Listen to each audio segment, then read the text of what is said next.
Auzubillahi minasyaitonirrajim. Bismillahirrahmanirrahim. Assalamualaikum warahmatullahi wabarakatuh. Apa khabar rakan-rakan yang dirahmati Allah Subhanahu wa taala sekalian, yang dicintai Nabi sallallahu alaihi wasallam.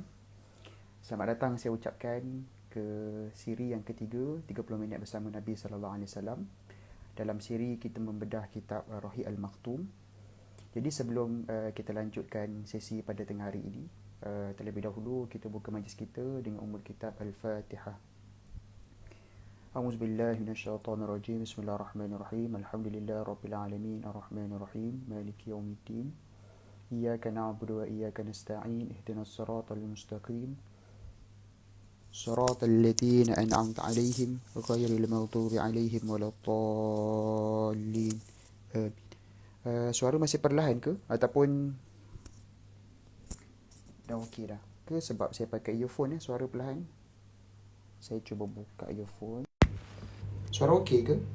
Pakai earphone lebih baik ataupun tak pakai earphone? Boleh saya dapatkan respon? Saya tak tahu lah, mungkin lebih baik pakai earphone ke tidak? Nak kena tahu juga. Sebab saya rasa pakai earphone mungkin dia lebih baik, tapi tak tahu lah, mungkin earphone saya ada masalah ke apa. Saya tak pasti. Sekarang jelas ke? Sekarang clear ke? Okay, baik, selamat datang semua. Tak pakai lagi, okey, baik, Alhamdulillah. Alhamdulillah, salatu wassalamu ala asyrafil anbiya wal mursalin. Terima kasih Nazifa Ritz. Alhamdulillah, salatu wassalamu ala asyrafil anbiya wal mursalin wa ala alihi wa sahbihi ajma'in. Qala rabbi shrah li sadri wa yassir li amri wa hlul 'uqdatam min lisani yafqahu qawli. Subhanaka la 'ilma lana illa ma 'allamtana innaka antal 'alimul hakim. La hawla wa la quwwata illa billahil 'aliyyil 'azim. Amma ba'd. اللهم صل وسلم على سيدنا محمد وعلى آل سيدنا محمد كما صليت على إبراهيم وعلى آل إبراهيم وبارك على محمد وعلى آل محمد كما باركت على إبراهيم وعلى آل إبراهيم في العالمين إنك حميد مجيد. Terima kasih semua yang memberikan respon kepada respon yang sangat baik kepada saya punya suara, feedback. Jadi baik, firman Allah Subhanahu wa taala dalam surah Taha. Bismillahirrahmanirrahim. Taha ma anzalna 'alaika al-Qur'ana litashqa illa tadhkiratan liman yakhsha tanzilan mimman khalaqal arda was samawati al-'ula ar-rahmanu 'ala al-'arsy istawa. Sadaqallahul azim. Pertama-tamanya sekali lagi saya ucapkan selamat datang kepada rakan-rakan ke siri kita yang ketiga. Alhamdulillah, kita sudah memasuki hari yang ketiga dalam 30 minit kita bersama Nabi sallallahu alaihi wasallam. Dalam siri kita membedah kitab Rahi Al-Maktum, yang mana pada pandangan saya, menurut saya, ini antara kitab yang sangat penting, kitab yang sangat terbaik pada era kontemporari pada hari ini, dalam kita nak menelusuri perjalanan mengenal Nabi sallallahu alaihi wasallam. Kalimah sirah itu sendiri datang daripada kalimah sayara, iaitu membawa maksud jalan. Yang mana bila mana kita membaca sirah, kita seolah-olah kita sedang melalui kembali jalan yang telah pun dilalui oleh Nabi sallallahu alaihi wasallam. Yang mana apakah tujuan kita melalui jalan tersebut? Tujuan kita bukan sekadar kita nak melihat realiti apa yang Nabi pernah lalui, tapi lebih besar daripada itu adalah dalam kita menelusuri jalan yang sama, kita nak mencontohi Nabi sallallahu alaihi wasallam. Kerana itu dalam surah Al-Ahzab ayat 21 Allah SWT berfirman, A'udzubillahi minasyaitonirrajim. Laqad kana lakum fi rasulillahi uswatun hasanah. Iaitulah pada diri Rasulullah sallallahu alaihi wasallam itu ada apa yang disebut sebagai uswah yang terbaik, contoh yang terbaik, inspirasi yang terbaik, idola yang terbaik. Yang mana saya kira antara perkara yang penting yang menjadi keperluan kita manusia adalah seperti mana yang disebutkan dalam surah Ad-Duha. Saya percaya tuan-tuan dan puan-puan, rakan-rakan yang bersama pada tengah hari ini adalah mereka yang tidak pernah meninggalkan solat duha. Alhamdulillah. Yang mana bila mana kita solat duha, kita akan bacakan surah Duha. Yang mana antara pesan yang terdapat dalam surah Duha adalah wa wajadaka dhallan fahada. Iaitu antara keperluan manusia ni, antara keperluan kita bila mana kita hidup ni, kita perlu apa yang disebut sebagai kita perlukan guidance. Kita lebih memerlukan keperluan spiritual, keperluan roh. Kadang-kadang kita merasakan alamat tak makan sehari mati ni. Tetapi rupa-rupanya bila kita tidak memberikan makanan kepada roh kita, kita akan mati lebih cepat, mati lebih awal daripada mati yang fizikal tu lah. Sebab ramai orang yang kelihatannya seperti hidup, tapi mati jiwa ni. Dia jadi hilang dia punya makna hidup, dalam jiwanya hilang. Maka kerana itulah antara yang kita perlukan dalam kehidupan kita adalah kita perlukan inspirasi. Kita perlukan guidance. Yang mana guidance dan inspirasi tersebut boleh kita dapati pada diri Nabi SAW. Jadi baik pada tengah hari ini, pada hari yang ketiga ini, insya-Allah kita akan menyambung pada bahagian yang ketiga daripada kitab Rahiq Al-Makhtum. Iaitulah pada hari ini kita akan bermula dengan cerita pada tahun ke-6 kenabian. Iaitulah perjalanan selepas daripada Nabi SAW declare untuk melaksanakan dakwah secara terbuka setelah mendapatkan perintah daripada Allah Subhanahu Wa Taala untuk declare dakwah. Jangan dah berahsia-rahsia dah. Sebab apa? Apakah hikmah? Kan? Apakah hikmah Nabi SAW perlu melaksanakan dakwah secara rahsia? Satu, supaya apa? Supaya Nabi mendapatkan kekuatan yang cukup. Sebab Nabi SAW baru dalam fasa kita kata macam awal lagi menerima.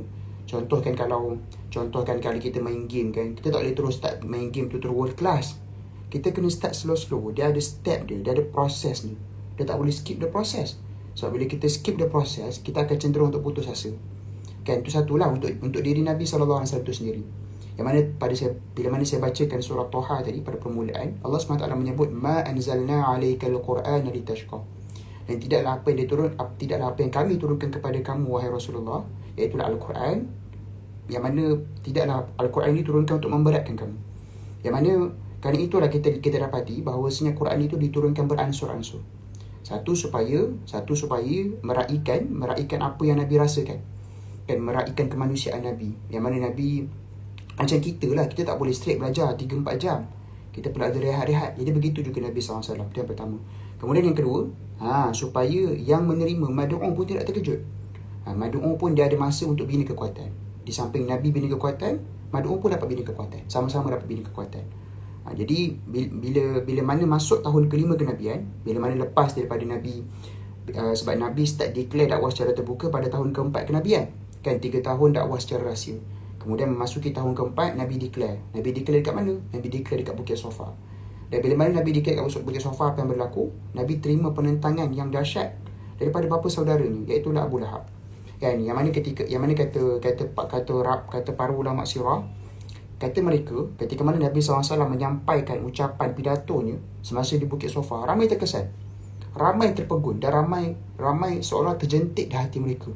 Betul juga apa Nabi sebut ni. Tetapi kita lihat betapa besarnya peranan Abu Lahab ni menggoyahkan, menyebabkan mereka ini daripada terdetik, terus mereka menafikan apa yang mereka rasa.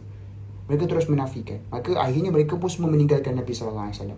Dan ada juga daripada kalangan yang berada di Bukit Sofa ni, mereka diam-diam, mereka bertemu Nabi SAW dan mereka menyatakan keislaman mereka.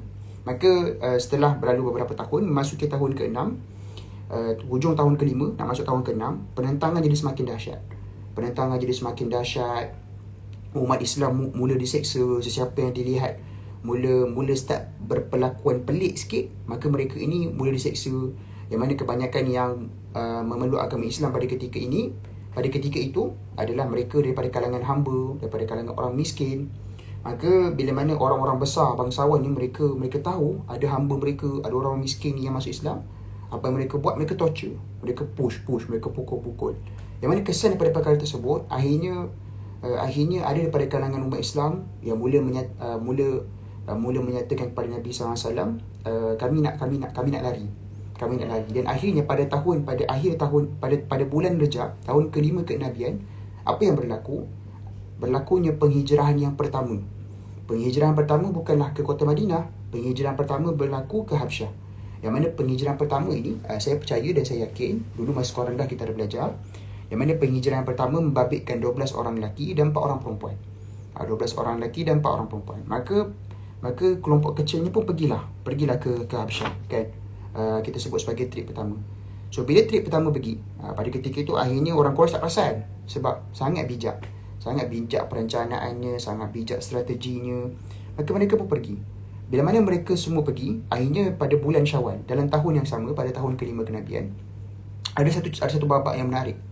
Yang mana babak menarik berlaku, yang mana disebabkan berlakunya babak ini, maka menyebabkan kita sebut sebagai delegasi yang pergi berhijrah ke Habsyah ni, mereka nak balik ke kota Mekah. Itulah apa yang berlaku. Allahumma salli ala Muhammad. Apa yang berlaku adalah Nabi SAW pada satu hari, Nabi telah membacakan Al-Quran Yang mana bila mana Nabi SAW membacakan Al-Quran, maka apa yang berlaku pada ketika itu? Ramai daripada orang Quraisy pada ketika itu, biasanya mereka tak dengar Quran. Biasanya orang Quraisy bila Nabi baca Quran secara terbuka, mereka tutup telinga. Kan? Dan yang mana perkara ini ada disebut dalam surah Nuh. Dan dalam surah Nuh Allah menggambarkan bagaimana sikap orang musyrikin ni. Kan? Bagaimana sikap orang musyrikin ni, mereka bukan sekadar memilih tak dengar, tapi mereka provoke. Cara mereka provoke macam mana? Mereka angkat baju, tutup muka, dan mereka ni letak jari kat telinga. Bila mana kita melihat orang buat macam tu, apa perasaan kita? Kalau orang tu tak nak dengar, dia buat pekat ataupun dia buat tak peduli, tak apa. Tapi contoh macam tiba-tiba kita tengah cakap sesuatu, contohlah kan, kita tengah bercakap dengan kawan kita, tiba kawan kita buat kita macam ni, kita akan sakit hati, betul tak? Dan itulah perkara yang dilakukan oleh orang Quraisy. Kebiasaannya bila orang-orang Quraisy, musyrikin pada ketika itu, mereka nampak Nabi nak baca Quran, mereka buat macam tu. Ataupun baju mereka angkat, mereka tutup muka, seolah-olah nak katakan menyampah betul tengok muka Nabi ni. Satu tadi memang nak tunjukkan memang diorang rasa bernanah telinga dengar. Yang kedua, nak menggambarkan betapa usahakan nak dengar, nak tengok muka kau, kami tak nak dah, wahai Rasulullah. Begitulah. Dan perkara itu menyakitkan Nabi SAW. Tetapi satu hari ada satu perkara besar berlaku. Ada satu perkara besar berlaku yang mana perkara tersebut menyebabkan orang Islam di Habsyah, mereka nak kembali ke Mekah. Mereka nak kembali ke Mekah. Iaitulah pada suatu hari Nabi SAW membacakan satu ayat daripada Al-Quran, yang mana ayatnya saya akan tengok balik ayat berapa. Allahumma salli ala Muhammad. Ya, baik, saya dah teringat.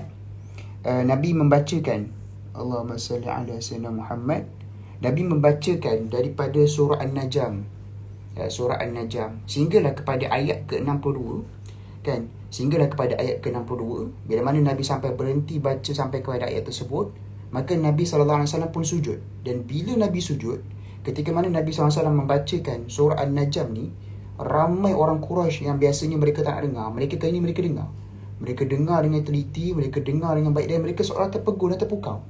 Dan bila sampai kepada ayat ke-62, Nabi SAW sujud, dan kesemua orang musyrik yang ada kat situ pun sujud sekali.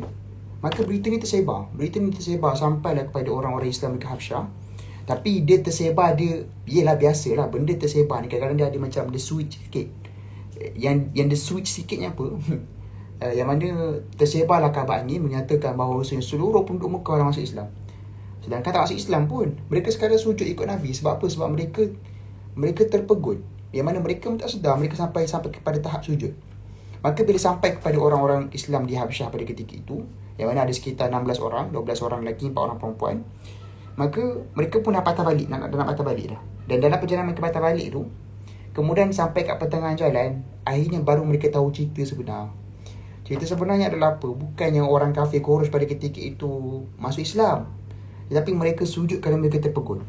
Maka mereka pun patah balik. Dan pada ketika itu orang Quraisy ni, mereka memang dah menjangkakan orang Islam akan balik sebab kabar angin tersebut. Tetapi dengan asbab kebijaksanaan orang-orang Islam yang diketuai oleh Ja'far bin Abu Talib pada ketika itu, maka akhirnya mereka dapat kembali dengan selamat ke Habsyah. Itu trip yang pertama lah. Iaitulah trip pertama. Dan peristiwa tadi berlaku pada bila? Peristiwa tadi berlaku pada bulan Syawal, tahun yang sama pada tahun kelima kenabian. Dan kemudiannya pada tahun ke-6, awal tahun ke-6 kenabian, kemudiannya bertambah. Yang mana tadi ada 16 orang lah kat Habsyah. Kemudian bertambah pula 83 orang lelaki dan 18 orang perempuan. Yang mana bertambah pula jumlah ini untuk pergi ke Habsyah. Dan mereka berhijrah ke Habsyah. Yang mana mereka kali ini pun berhijrah dengan penuh strategi. Sebab orang-orang Quraisy mereka dah tahu dah, mereka dah menjangkakan dah akan ada lagi yang lari. Jadi bila mana mereka dah lari, maka pada ketika itu orang Quraisy ni mereka nak cuba pintas, tapi tak dapat. Dan akhirnya sampai. So bila akhirnya sampai, orang Quraisy pun mereka buat apa? Mereka pun menghantar salah seorang kita sebut sebagai pemidato berpengaruh pada ketika itu. Itulah siapa namanya Amr bin Al-As. Amr bin Al-As pada ketika ini masih lagi belum masuk Islam.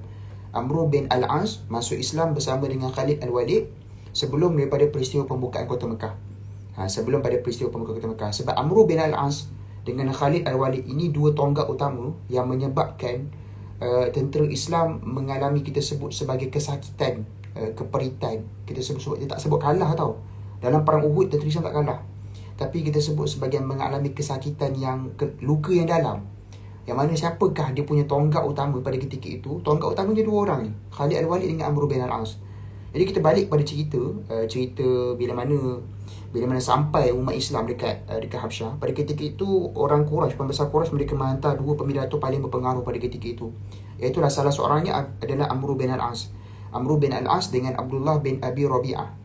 So bila pergi ke sana, Amr bin Al-As ni pun dia jumpa dengan Raja Habsyah, namanya Najasyi. Najasyi ni bukan nama sebenar ya. Najasyi ni adalah gelaran kepada raja-raja. Contoh macam kalau dekat Mesir, Firaun tu gelaran raja. Firaun bukan nama raja ya. Firaun ni adalah gelaran raja. Contoh, kalau dekat mana? Kalau dekat Parsi dia sebut Kisra, kan? Kalau dekat yalah, pada setiap tempat, pada setiap kawasan tu dia ada gelaran-gelaran rajanya. Dia ada gelaran-gelaran rajanya. Maka dan gelaran raja pada ketika adalah Najasyi. So Amr bin Al-As pada ketika itu dia berhadapan dengan Najasyi. Dan kemudiannya dia pujuk. Dia kata boleh tak serahkan balik, boleh tak serahkan pengkhianat yang lari ke tempat kamu ataupun pelarian. Maka Najasyi pada ketika itu dia adalah seorang raja yang sangat berpegang teguh dengan ajaran Kristian, tapi bukan Kristian yang falasi, tapi Kristian yang sebenar. Maksudnya ahlul kitab. Maka Najasyi ni, dan dia seorang yang adil, seorang yang bijaksana. Maka ketika berpidato, dia kata bagi tahu reason kenapa kami nak kena serahkan mereka yang kamu sebut sebagai hamba-hamba yang bodoh tadi tu. Amr bin Al-As dengan Abdullah bin Abi Rabi'ah, mereka menyatakan umat Islam yang ada kat Habsyah pada ketika itu sebagai hamba-hamba yang bodoh. Maka berlaku perdebatan yang akhirnya Najasyi tak nak serahkan, kan? Maka diorang pun baliklah. Amr bin Al-As pun balik dengan kecewa. Dan kemudian datang sekali lagi, kali ni bawa harta pula, bawa harta apa semua. Dan bila mana bawa harta semua, maka kali ni Raja Najasyi ni kata apa? Dia kata, okey, boleh, tapi aku nak lihat, aku nak memberikan keadilan kepada mereka sebelum aku serahkan mereka kepada kamu. Maka pada ketika itu Najasyi pun panggil salah seorang pada tentera Islam, umat Islam, yang mana pada ketika itu umat Islam pun menghantar seorang penyair, seorang pemidato yang kita sebut sebagai powerful, sangat kita sebut sebagai influence, iaitu Ja'far bin Abi Talib. Ja'far bin Abi Talib ni dikenal sebagai Ja'far At-Tayyar. Kenapa disebut sebagai Ja'far At-Tayyar? Kerana Ja'far ini dia telah syahid dalam perang Mu'tah. Dalam perang Mu'tah nanti ke depan, yang mana dia telah kehilangan kedua-dua tangannya semata-mata nak melindungi panji Islam. Cerita Ja'far bin Abi Talib ni sangat menyayat hati lah kalau kita tengok dalam cerita perang Mu'tah. Jadi berbalik pada cerita ni, so bila mana dipanggil Ja'far bin Abi Talib mewakili umat Islam, maka berpidato lah. Dan Ja'far bin Abi Talib ni sangat bijak, sebab dia tahu Najasyi ni adalah yang beragama Kristian lah, kan. Maka Ja'far bin Abi Talib telah membacakan sepotong ayat daripada surah Maryam, kan, yang mana menyebabkan Najasyi rasa, aku tak boleh lepaskan. Kalau aku lepaskan umat Islam ni dekat yang datang ni, Amr bin Al-As dengan Abdullah bin Abi Rabi'ah ni, habis diorang kena seksa balik. Maka akhirnya kembalilah Abdullah bin Abi Rabi'ah dengan Amr bin Al-As ni kembali ke tempat mereka. Itu cerita dekat Habsyah lah. Dan kemudian berlakulah beberapa waktu apa yang kita sebut sebagai keadaan di Mekah. Keadaan di Mekah seperti biasa, dalam keadaan yang tertekan, dalam keadaan yang stressful, dalam keadaan yang semakin lama semakin tekanannya semakin dahsyat. Dan akhirnya pada bulan Zulhijjah tahun ke-6 kenabian, berlaku sesuatu yang memberikan suntikan motivasi kepada umat Islam. Berlaku sesuatu yang menyebabkan moral umat Islam ni jadi improve, jadi naik. Iaitulah yang pertama, masuknya Islam, memeluknya Islam Hamzah bin Abdul Muttalib. Kan, Hamzah bin Abdul Muttalib ini pembesar pertama daripada kalangan Quraisy yang memeluk agama Islam. Iaitulah bapa saudara Nabi SAW itu sendiri. Ceritanya macam mana masuk Islam? Ceritanya satu hari dekat Kaabah pada ketika itu, Nabi SAW sedang berdakwah, Nabi sedang beribadat. Maka pada ketika mana Nabi sedang beribadat tu, Abu Jahal, pendek cerita macam mana Abu Jahal buat apa? Abu Jahal telah melakukan kekasaran pada Nabi sehingga mencederakan Nabi SAW. Maka pada ketika itu ada seorang hamba dalam keluarga Nabi SAW itu sendiri, yang mana bila dia nampak benda tu, dia buat apa? Dia cerita dekat Hamzah. Hamzah masa pada ketika itu dia baru balik daripada berburu. So bila Hamzah dengar je cerita macam tu, Hamzah buat apa? Hamzah pergi cari Abu Jahal. Yang mana pada ketika itu Abu Jahal ni tengah buat apa? Abu Jahal ni dia tengah duduk berkumpul dengan pembesar-pembesar Quraisy. Nak cerita berani betul Abu Jahal ni. Abu Jahal berani pula kan. Nak cerita beraninya Hamzah ni. Pada ketika itu Hamzah dengan dia guna dia punya busur, dia pukul kepala Abu Jahal sampai luka, berdarah. Maka pada ketika itu pembesar-pembesar yang ada di sekeliling Abu Jahal, diorang dah nak start ni lah. Nak start, korang ajar. Macam tiba-tiba serang kan. Macam tak bagi salam, Assalamualaikum ke apa. Turun pukul. Dan kemudiannya Hamzah kata apa? Hamzah kata, ketahuilah bahawa aku telah memeluk agama Muhammad. Aku telah memeluk agama Islam. Maka pada ketika mana pembesar-pembesar di sekeliling Abu Jahal, mereka nak menyerang Hamzah, maka Abu Jahal kata, jangan. Memang aku salah pun. Memang aku yang pergi serang Muhammad tadi. Begitulah kata Abu Jahal. Maka itulah cerita bagaimana Hamzah bin Abdul Muttalib masuk kepada Islam. Dan kemudian 3 hari lepas tu pula. 3 hari lepas tu apa yang berlaku? Pada tahun yang sama, tahun ke-6 kenabian, bulan Zulhijjah. 3 hari lepas tu masuk pula Islam Umar bin Al-Khattab radhiyallahu anhu. Yang mana saya kira kita semua maklumlah cerita tentang masuk Islamnya Umar Al-Khattab adalah setelah ada satu berlaku babak yang mana Umar Al-Khattab nak pergi serang adik dia, akhirnya dengar bacaan surah Taha ayat 1 hingga 5, maka dia pun terus memeluk Islam. Tapi rupa-rupanya sebelum peristiwa tersebut ada berlaku satu babak yang lain. Iaitulah babaknya apa? Iaitulah pada suatu hari Umar Al-Khattab ni dia walaupun jiwa dia keras kan, tapi hatinya tak keras. Walaupun jiwanya keras tapi hatinya tak keras. Kerana bila mana Umar Al-Khattab melihat kezaliman yang berlaku, dia nampak orang-orang kena seksa, dia rasa tak senang. Dia rasa tak sedap hati. Dia rasa macam, betul ke benda ni berlaku ni? Ini bahasa saja lah saya guna. Betul ke benda yang berlaku depan mata aku ni? Kalaulah mereka salah, kenapa orang Quraisy ni sampai trigger sangat? Kenapa insecure sangat? Umar Al-Khattab pada ketika itu, sebelum berlakunya babak Umar Al-Khattab dengan adiknya, Umar Al-Khattab dia dah start berbolak balik dah dia punya perasaan. Dia dah rasa macam, aku rasa ada something tak kena dah. Dan kemudian selepas daripada itu ada berlaku satu babak yang lain, yang mana dekat perkarangan Kaabah pada ketika itu, Umar Al-Khattab radhiyallahu anhu dia terdengar bacaan Al-Quran daripada Nabi sallallahu alaihi wasallam. Maka bila dia terdengar bacaan Quran daripada Nabi sallallahu alaihi wasallam, maka Allahumma salli ala Muhammad, apa yang berlaku pada ketika itu, memang dah terbuka hidayah kan. Dah terbuka hidayah, iaitulah Umar Al-Khattab dia dah mula berkata-kata dalam hatinya akan masuk agama Islam.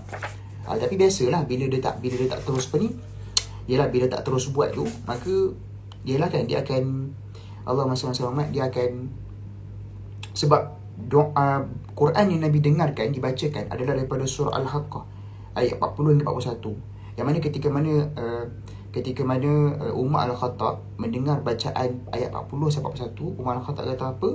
Umar Al-Khattab kata, Nabi ni adalah seorang pawang ataupun seorang bomoh lah kan. Kemudiannya Umar Al-Khattab pula mendengar pula bacaan selanjutnya daripada Nabi SAW daripada suratul Haqqah ayat 42 hingga 43. Dan pada ketika inilah Umar Al-Khattab kata apa? Aku rasa aku nak masuk Islam. Tapi sebab dia tak buat, Umar Al-Khattab tak buat, maka dia masih, tapi hatinya sudah terbuka. Dan kemudian berlakulah babak pada esok harinya. Pada esok harinya berlaku babak yang mana babak dia memang dia nak pergi dia nak pergi, bukan esok harinya, beberapa hari selepas itu, babak yang Umar Al-Khattab dia memang dia rasa macam dia tak suka tengok perpecahan dalam kaumnya. Umar Al-Khattab walaupun jiwanya keras, walaupun jiwanya keras, dan dia ni seorang yang sangat kita sebut sebagai dia bengis, tapi Umar Al-Khattab tak suka melihat perpecahan. Jadi Umar Al-Khattab pun kata apa? Aku kena selesaikan, aku kena make sure perpecahan ni dapat diselesaikan. Maka dia nak pergi bunuh Nabi SAW kononnya lah kan. Tapi masa dia dalam perjalanan, Umar Al-Khattab ni dia disapa oleh seorang sahabat namanya Nu'aim bin Abdullah kan. Nu'aim bin Abdullah An-Naham Al-Adawi, seorang lelaki daripada Bani Zurah. Pada ketika itu dia masuk Islam tapi dia rahsiakan lah. Maka Nu'aim ni tegur lah Umar Al-Khattab, kau nak pergi mana tu? Umar kata, aku nak pergi bunuh Nabi. Maka Nu'aim kata, alamak, macam mana ni, aku kena buat sesuatu supaya tak pergi sana. Maka Nu'aim kata, okey dah tu, tapi aku rasa kau kena settlekan dulu lah masalah keluarga. Kau ni sibuk sangat halwa, cuba settlekan masalah keluarga dulu. Kata, kau ni dah kenapa? Nu'aim pun kata lah, kau tak tahu ke adik kau Islam?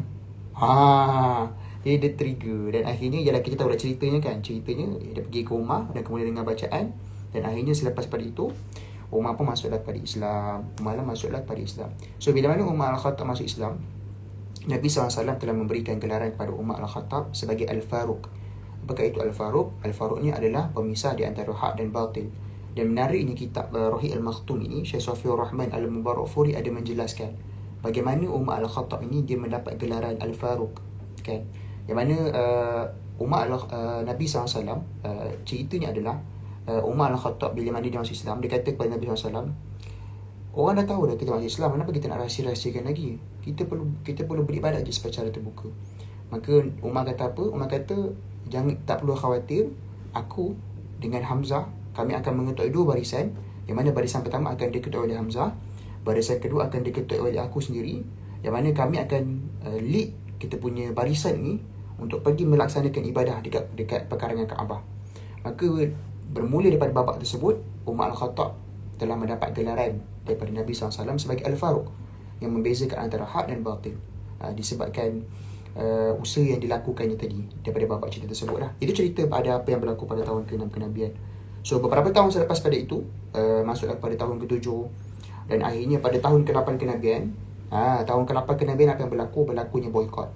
Kan, berlakunya boykot kepada keluarga Hashim dan keluarga Bani Muttalib. Macam mana boleh berlaku boykot? Boykot tak tiba-tiba terus berlaku. Boykot berlaku disebabkan Abu Talib. Abu Talib ini dibuat pakatan dengan seluruh keluarga Hashim dan seluruh keluarga Bani Muttalib untuk protek Nabi walau apa cara sekalipun, kan? Dan mereka semuanya bersetuju, walaupun ada yang masih belum masuk Islam pada ketika itu. Maka mereka semua bersetuju atas dasar kekeluargaan untuk memelihara, untuk melindungi Nabi SAW. Apa yang Nabi buat, diorang akan protek. Kalau orang nak menyakiti Nabi, diorang akan protek. So disebabkan oleh itu, maka pembesar-pembesar Quraisy, mereka tak sedap tengok. Macam, aduh, kita tak boleh buat apa ni. Tengok Islam ni makin giat, usaha-usaha dakwah ni makin giat dilaksanakan. Maka akhirnya pada tahun ke-8 kenabian, apa yang berlaku telah kita sebut sebagai apa ya, telah sepakat untuk melaksanakan apa yang disebut sebagai pemboikotan ke atas Nabi SAW. Maka perlembagaan pun ditulis, yang mana ditulis oleh Mansur bin Ikrimah bin Amir bin Hisham, yang ditulis, yang mana antara perjanjiannya adalah tak boleh berdamai dengan keluarga Hashim, sehinggalah Nabi SAW diserahkan untuk dibunuh. Dan termasuk dalam perjanjian damai tersebut apa? Iaitulah yang dah berkahwin tak boleh duduk bersama, tak boleh bercakap, tak boleh jual beli dan seumpamanya. Maka bermulalah 3 tahun yang cukup berat dan menderita, cukup berat dan menyakitkan buat umat Islam. Yang mana dikatakan umat Islam pada ketika itu, mereka sampai kepada tahap terpaksa makan rumput, terpaksa makan daun kering, dan lebih dahsyat daripada itu, mereka terpaksa makan kulit binatang. Nak cerita nak survive macam mana. Dan inilah bermulanya detik tahun yang menyeksakan. Maka walaupun begitu, Khadijah, isteri Nabi SAW, dia ada melakukan kita sebut sebagai apa ya, backdoor punya bisnes, punya urusan. Maka dapatlah juga bawa sikit-sikit makanan, tapi tak banyak bekal makanan yang didapatkan. Yang mana kesemuanya bekal-bekal makanan yang didapatkan itu bukanlah untuk Khadijah dan Nabi SAW, tapi untuk umat Islam dan untuk keluarga Bani Hashim, untuk keluarga Bani Hashim dan Bani Muttalib yang terkesan. Maka selepas daripada 3 tahun, pendek cerita, pada bulan Muharram, pada awal tahun yang tahun ke-10 kenabian, maka bangkitlah beberapa orang. Itulah antaranya Hisham bin Amir, kemudian Zuhair, kemudian Ali bin Mut'im bin Adi, dan beberapa orang yang lain, yang mana mereka semuanya ini bukan daripada keluarga Bani Hashim dan Bani Muttalib. Ada beberapa je daripada keluarga Bani Hashim, yang mana mereka semuanya sepakat untuk menentang pemboikotan tersebut. Maka satu hari mereka pergi ke Kaabah, pekarangan Kaabah, mana mereka berdialog dengan Abu Jahal, yang mana kesan daripada dialog tersebut, akhirnya mereka bersetuju untuk berbincang kembali berkenaan boikot tersebut. Kemudian datang Abu Talib datang jumpa Abu Jahal, bagi tahu Nabi SAW telah memberitahu kepadaku bahawa perjanjian tersebut telah dimakan anak-anak. Maka Abu Jahal pada mula tak percaya. Kemudian Abu Talib kata apa? Abu Talib memberikan jaminan daripada Nabi SAW itu sendiri, kalaulah apa yang dikatakan Nabi itu benar, maka perjanjian ini batal secara automatiknya. Tapi kalau apa yang dikatakan oleh Nabi SAW itu salah, maka perjanjian itu akan diteruskan lah, begitu secara pendeknya. Dan akhirnya bila dilihat kertas perjanjian tersebut dekat dalam Kaabah, maka apa yang didapati adalah perjanjian tersebut sudah dimakan oleh anak-anak. Maka terbatallah secara automatiknya pemboikotan di antara Quraisy dengan Bani Hashim dan Bani Muttalib. Jadi sebagai penutupnya, apa yang juga berlaku pada tahun ke-10 kenabian, yang mana kita dapati 3 tahun yang ditempuh oleh umat Islam dan juga keluarga Bani Hashim dan Bani Muttalib adalah tahun yang sangat berat. Dan bila mana tahun ini sangat berat, pastinya dia mendatangkan satu mudarat, kan? Bila dia menghadapi satu perkara yang berat, dia mesti datang mudarat. Di mana kesan daripada itu, walaupun dia dapat makan, dia dapat bergaul macam biasa, akhirnya Abu Talib jatuh sakit. Dan bila mana Abu Talib jatuh sakit, maka keadaannya semakin kritikal, dan akhirnya pada bulan Rajab, Abu Talib pun meninggal. Dan bila mana Abu Talib meninggal, Nabi sangat sedih. Dan kita tak pelik Nabi sangat sedih. Kalau kita renung balik perjalanan sirah Nabi SAW, kita tengok apa macam-macam Abu Talib buat. Abu Talib buat macam-macam untuk protek Nabi. Nak cerita sayangnya Abu Talib kat Nabi ni.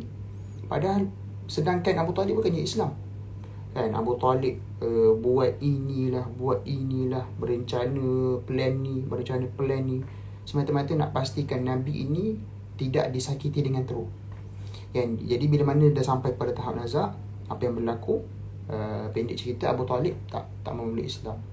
Sebab apa? Sebab pada ketika itu Abu Jahal dan pembesar Quraisy, mereka mengugut Abu Talib supaya kalau mati, jangan mati dalam kehinaan. Maksudnya apa? Janganlah mati dalam keadaan mengungkapkan.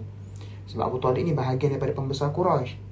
Jadi Abu Jahal, Abu Lahab dan beberapa pembesar lain, mereka menyatakan, kalau kau nak mati dalam keadaan hina, maka ungkapkanlah kalimah tauhid. Maka Nabi SAW dalam keadaan nazak, Nabi pujuk-pujuk. Yang mana Abu Talib kata apa? Tak apalah. Dia tak nak mati dalam kehinaan. Dia tak nak bila dia mati orang cakap-cakap buruk pasal dia. Maka dia tak memilih untuk mengungkapkan kalimah syahadah. Maka perkara itu telah menyebabkan Nabi SAW sangat sedih. Dan bila mana Nabi SAW sangat sedih, maka Nabi kata apa? Selagi mana Allah tidak menghalang aku untuk mengungkapkan istighfar untukmu, wahai Abu Talib dah mati dah. Kan? Nabi kata, selagi mana Allah SWT tidak menghalang aku untuk mengungkapkan istighfar untuk kamu, wahai Abu Talib, wahai bapa saudaraku, maka aku akan tetap menyatakan istighfar, menyatakan pengampunan untukmu. Maka kemudian turunlah surah, selepas beberapa ketika, turunlah ayat daripada surah Taubah ayat 113, yang mana ayatnya berbunyi, A'udzubillahi minasyaitonirrajim, ma kana lin-nabiyyi wal-ladzina amanu an yastaghfiru lil-musyrikin walau kanu ulil qurba min ba'di ma tabayyana lahu annahum ashabul jahim.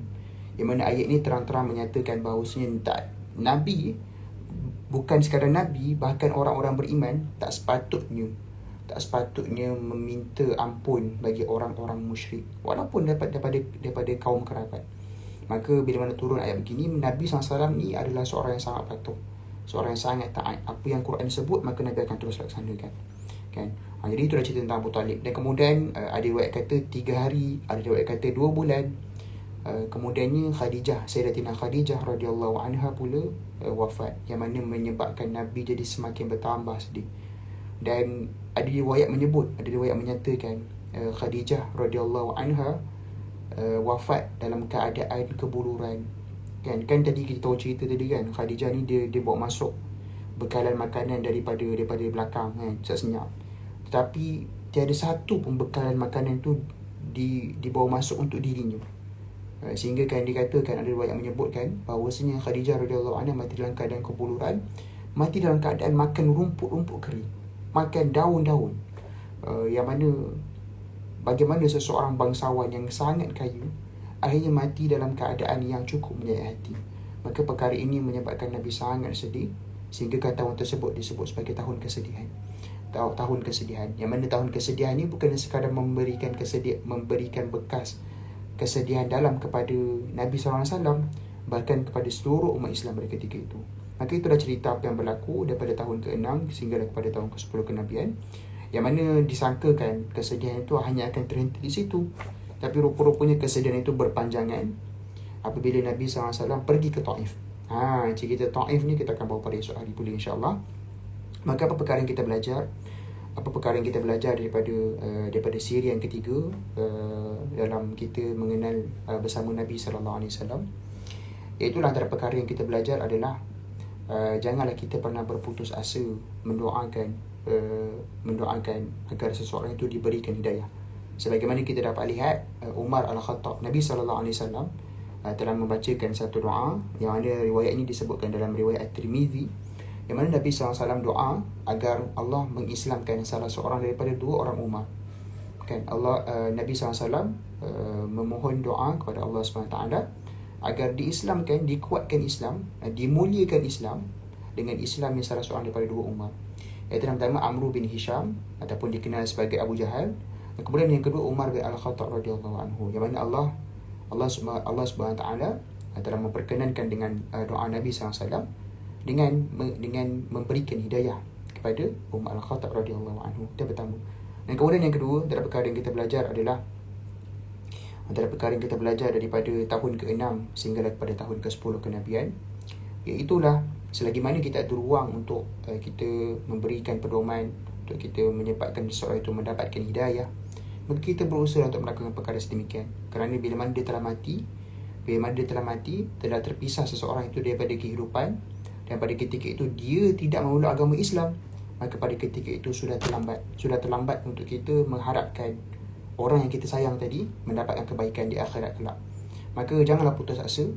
Ambillah pedoman daripada suratul Asr, kan, yang mana suratul Asr menyebut wal 'asr innal insana lafi khusr illa alladhina amanu wa amilus solihat wa tawassaw bil haqq wa tawassaw bis sabr. Yang mana guru saya ada memberikan satu analogi daripada surah Al-Asr. Surah Al-Asr ini kalau kita nak faham surah Al-Asr ni, sehingga kan Imam Asy-Syafi'i rahimahullah taala ada menyebut, kalau Quran itu satu surah je, surah Al-Asr itu pun dah cukup. Sebab apa? Sebab surah Al-Asr ni dia ada satu pesanan yang mana Nabi SAW sangat memahami surah Al-Asr ni. Iaitulah pesanannya adalah dia ibarat kita ni seolah-olah kita ni sedang berada dalam laut yang dalam. Kita ni dekat dalam laut yang dalam, yang mana kaki kita dia belenggu. Dan kemudian bila kita tersedar, akhirnya kita nak pergi panjat ke atas, nak berenang ke atas. Akhirnya kita dapati, alamak, kaki aku ni terbelenggu ni. So kita pun cabut. Dan bila kita cabut, kita nak cuba berenang ke atas, akhirnya kita dapati kaki kita tadi dia terbelenggu pula dengan kaki-kaki family kita yang lain. Bila mana perkara itu berlaku, maka kita tak boleh pergi sendiri nak selamat. Kita nak selamat, kita kena kejutkan semua ahli keluarga kita. Kita kena kejutkan dengan wa tawassaw bil haqq. Kita kena sedarkan mereka, kita dalam mimpi ni, bangun. Dan bila kita buat perkara tersebut, pasti susah untuk kejutkan mereka. Maka kita perlukan kesabaran. Untuk menyedarkan mereka bahawasanya kita ini sedang dilamun mimpi yang fantasi, yang rupa-rupanya mimpi ni akan menyebabkan kita ni menghadapi kebinasaan. Maka itulah perkara yang kita dapatkan, yang mana saya boleh baca komen sikit daripada Ridi Muslimah. Betul, setiap kali dengar tentang tahun kesedihan Nabi SAW ni, mesti dapat nak kawal air mata dia mengalir. Betul, sangat sedih. Cerita tentang tahun kesedihan ni, kalau kita, yalah sebab saya macam terpaksa pergi cepat kan, tapi kalau kita stay lama, saya sangat yakin. Sebab tu guru saya ada menyatakan, bila mana kita baca sirah ni, kita jangan baca terburu-buru cepat nak habis. Kita baca satu babak, stay lama sikit. Bila kita stay lama, kita renung dengan dalam, kita perhatikan dengan, kita cuba menjiwai, kita akan boleh sampai pada tahap mengalirkan air mata. Sebab tu disebut sirah, kan? Sirah ni perjalanan. Sebab tu bila kita go through perjalanan hidup Nabi, contoh macam kita balik kampung Terengganu lah kan, kalau kita singgah R&R cepat-cepat terburu-buru, kita tak akan dapat menghayati keindahan area yang berada kat situ. Entah ada taman yang sangat cantik, entah ada khazanah-khazanah yang berharga. Maka untuk kita menikmati setiap daripada keindahan dan kecantikan pada setiap tempat yang kita berhenti tadi, maka kita kena berhenti lama. Kita kena renung sekejap, kita perlu perhatikan, kita perlu cuba menjiwai. Akhirnya kita akan dapat sampai kepada tahap penghayatan yang sebenar-benarnya. Maka saya kira sekadar itu saja untuk siri yang ketiga pada tengah hari ini. Moga-moga ada sedikit sebanyaklah perkara yang kita dapat ambil, yang mana saya kira antara perkara yang saya sangat terkesan dengan cerita tentang tahun kesedihan tadi adalah pengorbanan Khadijah. Pengorbanan Sayyidatina Khadijah radhiyallahu anha, pengorbanan yang sangat besar. Yang mana macam mana seseorang yang disebut sebagai antara bangsawan, ni kira jutawan lah sebenarnya ni, tapi end up tak mati macam seorang jutawan pun. Mati macam orang, ialah macam Macam orang miskin mati, ya Allah. Sedihnya, sayu, sangat sayu. Pengorbanan yang sangat besar dilakukan oleh Sayyidatina Khadijah radhiyallahu anha. Tak peliklah kalau Nabi SAW sangat-sangat sedih atas pemergian dua orang yang sangat dicintai dan sangat dikasihi ini. Jadi saya kira sekarang itu saja untuk pada hari ini. Dah lebih 10 minit dah. Saya sudah mengambil hak daripada yang sepatutnya. Saya minta maaf ada yang terkurang. Yang terkurang dan kurang itu pastinya datang pada kelemahan diri saya sendiri. Yang baik itu datang pada Allah Subhanahu Wa Taala. Hakikatnya kedua-dua yang datang pada Allah Subhanahu Wa Taala. Moga-moga usaha kita dalam kita nak mencintai, dalam kita nak dekat, dalam kita nak menjiwai kehidupan Nabi sallallahu alaihi wasallam ini akan menyebabkan kita ini dapat berkumpul bersama-sama Nabi sallallahu alaihi wasallam di syurga kelak, insya-Allah, amin. Barakallahu fikum. Kita tutup majlis kita pada tengah hari ini dengan tasbih kafarah dan suratul Asr. Subhanallah bihamdihi, subhanakallahumma bihamdika, asyhadu an la ilaha illa anta, astaghfiruka wa atubu ilaik. Bismillahirrahmanirrahim. Wal 'asr innal insana lafi khusr illa alladhina amanu wa 'amilus solihat wa tawassaw bil haqq wa tawassaw bis sabr. Sadaqallahul azim. Terima kasih juga semua. Moga-moga Allah ampunkan segala dosa kita dan memberikan kepada kita rahmat yang besar, insya-Allah. Barakallahu fikum. Assalamualaikum warahmatullahi wabarakatuh.